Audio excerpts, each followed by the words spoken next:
as much as we hate that, responsibility positions humanity for extra. Irresponsible people want much, but don't do much. So tell your neighbor it's time for you to respond to God's ability in you. First area that I want you to see that Jesus wants you to be responsible over is the hardest one of all.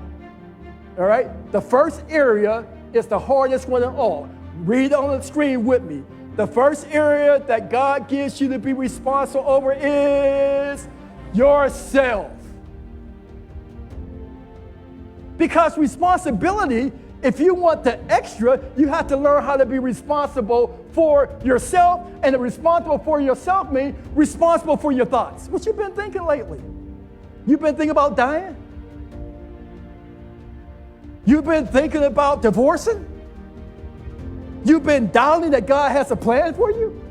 First, I want you to be responsible over your attitude. At C60, Shelley, remember, this was the one that caught us all. Everybody said, oh, Pastor, please move on. Because this is our statement. That's just her. That's just him. They allowed to be that way. Who told you that?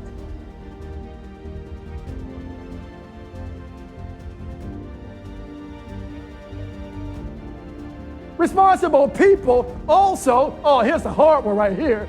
Be responsible over your mouth.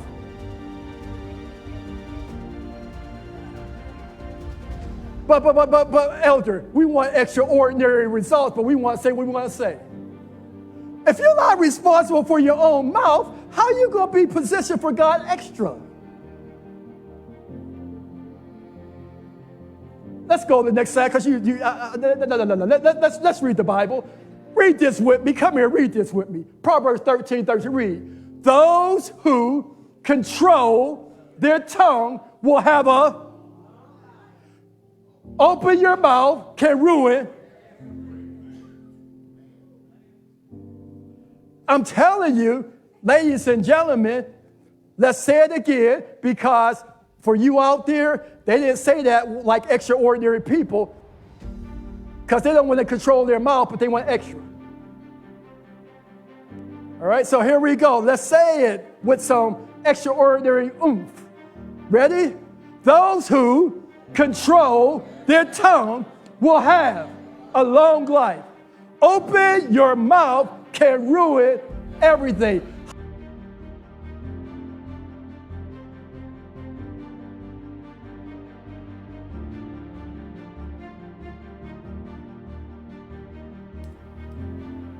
Another thought, then we'll close our time.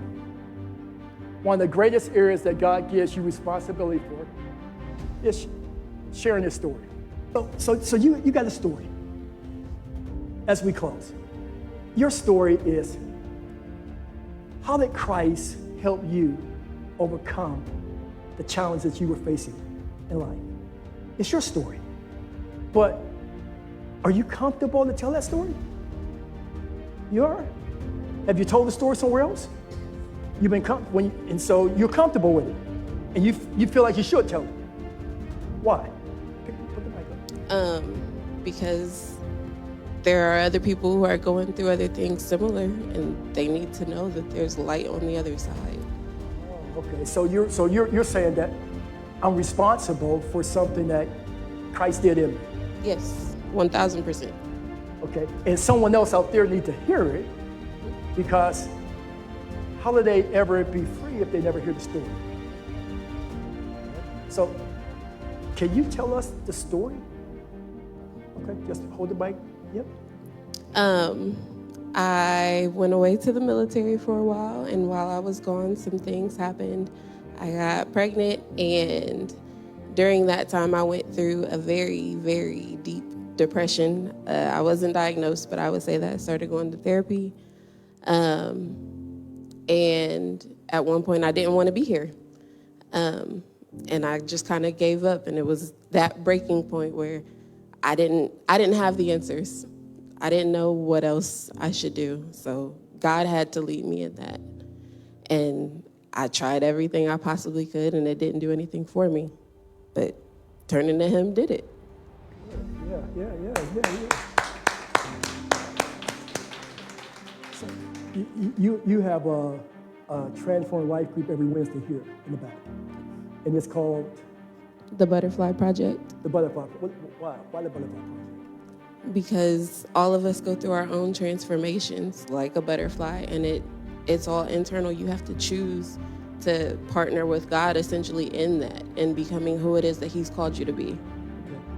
Yeah. So all these young ladies who don't go to church, I see the room packed with young ladies I've never seen before, and they're coming because of your story. Yeah. So they probably would never come to this church at all unless you told your story. How many people are we missing inside this church because you haven't told your story?